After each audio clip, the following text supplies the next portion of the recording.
Hello, my name is David Whitcomb and I am the Dixie Trapper. We pride ourselves in safe and humane treatment of all wildlife. Cage traps or humane traps are only humane if they are checked on a regular basis.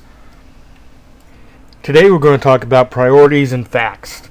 So inspect, deter, protect, and trap, and in that order. And services that we provide are both the commercial and residential: inspection and remediation, trapping and removal, a rent-a-trap program, and hunting.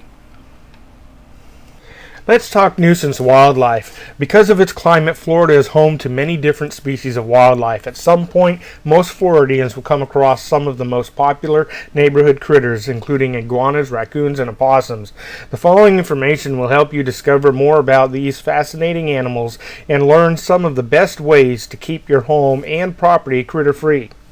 Keep in mind that in Florida, all wildlife is protected by anti-cruelty laws and inhumane treatment. Yet the presence of wildlife in residential areas can be a nuisance to residents.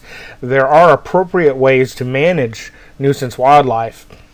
With the exception of sick or injured wildlife, these issues are typically handled by residents themselves or by professional private wildlife trappers. Now let's talk prevention. As residents of Florida's incredible natural habitat, we must learn to live with the wildlife around us, including iguanas, raccoons, and opossums, because humans are gradually encroaching on many natural animal habitats. Displaced wildlife often has nowhere else to go, so they venture into residential and commercial habitats. You can share a little fruit with an opossum or raccoon that is eating fruit off of the tree in your yard. There may not be much other food available because of the development going on around you. You may cut open a few pieces of the fruit and lay it on the ground for the animal, as this sometimes prevents it from biting holes into the hanging fruit. During the initial visit with the homeowner, we tend to talk about ways you can wildlife-proof your home. Seal all routes of animal entry. Screen open windows and cover chimney tops or other openings where smaller animals can get through with mesh or screening. If you live in a trailer, seal the open space from the bottom of the trailer to the ground with wire cloth or cement block. Use artificial owls, hawks, or snakes to discourage small birds and squirrels from going into your fruit trees. Sprinkle cayenne pepper around gardens and ornamental plants to keep wildlife from digging them up. Secure garbage cans by running a rope or chain over the lid and tying down each handle. Prevent toppled trash cans by placing cans in some type of anchored rack or tie them to the fence. Take all pet food inside before dark every night so as not to encourage an opossum or raccoon to stay for a free handout. Leave a bucket containing a hose that is turned on very slowly in the yard to discourage a raccoon from using your pool as a toilet.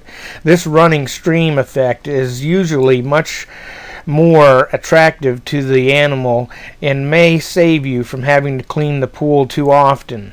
Submerge wire mesh horizontally around the circumference of your pond, stretching the mesh and leaving the inside free to deter a raccoon from raiding the fish. The fish will have the center of the pond open, and the raccoon can't reach over the wire because the wire is unstable. Raccoons tend not to stand on it.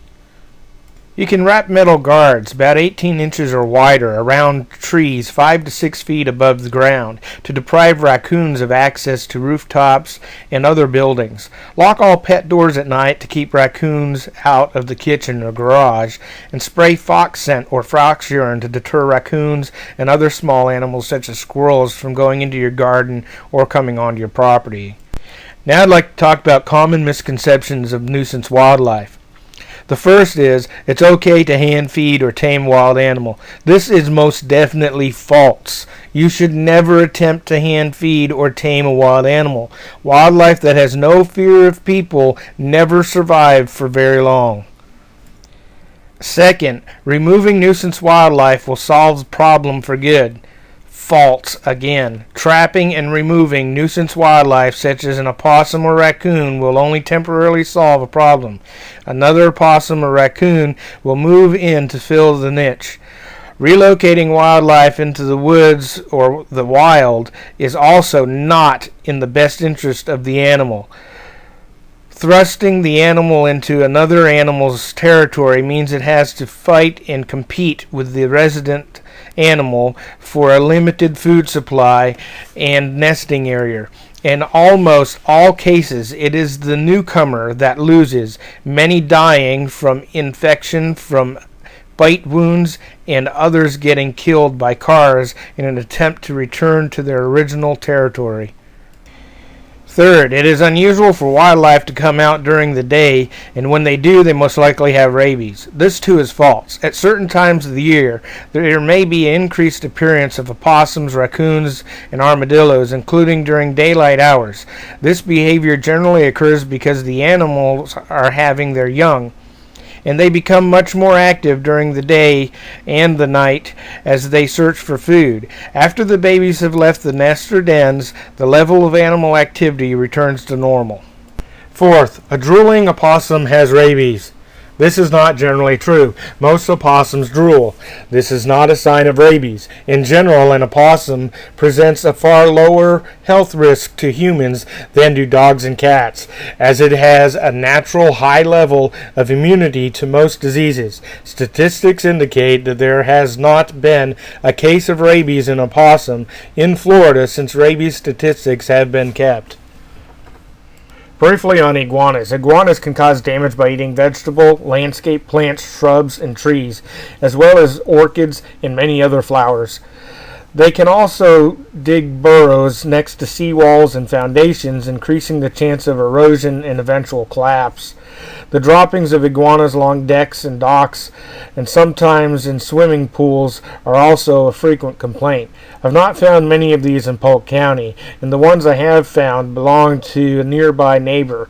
It is important to be responsible pet owners. Now briefly on raccoons.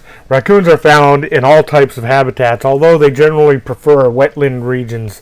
Over the past decade, raccoons have become more comfortable living in human communities and do not fear people as most wildlife do. In fact, they can be pretty bold. They are especially active at night, looking for food. The raccoon is a seasonal eater that prefers fish, crayfish, and small mammals in the springtime. The remainder of the year it feeds on acorns, seeds, fruits, vegetables, insects, and other invertebrates. Now I'd like to spend some time on opossums. No matter where you live in Florida, there are opossums. The adult opossum is the size of a cat and is light gray to black in color. It has a pink nose, feet, and a rat-like tail with black ears and a pointed snout. Opossums are not rodents.